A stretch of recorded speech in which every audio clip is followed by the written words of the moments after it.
palagi ngayong pinag-uusapan. Mula sa saang panig either supporters, senator judges at kahit sa prosekusyon, ang pangalan ni Coronel Lachica. Pero ayon sa prosekusyon ay hindi na daw kailangan. Si Coronel Lachica ang gumastos sa confidential fund, ayon sa mga witnesses at dokumento.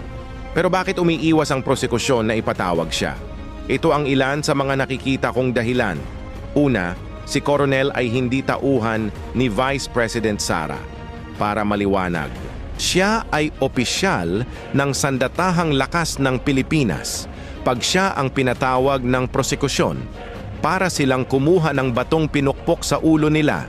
Pangalawa, hindi pa panahon dahil nasa prosekusyon pa ang manibela. Antayin nyo lang na ito ang humarap, magkakawindang-windang talaga. Hindi lang yon, baka maghalo ang balat sa tinalupan. Imagine ang i-offend nyong tao ay opisyal ng AFP. Tingin nyo hindi maiinsulto ang mga sundalo dyan na ang kanilang opisyal, mista. Gaganyan-ganyanin nyo lang. Isang sundalo na ilang beses nang sinugal ang buhay para sa bayan. Yan ang gusto ko ring malaman. Aabangan ko talaga ito.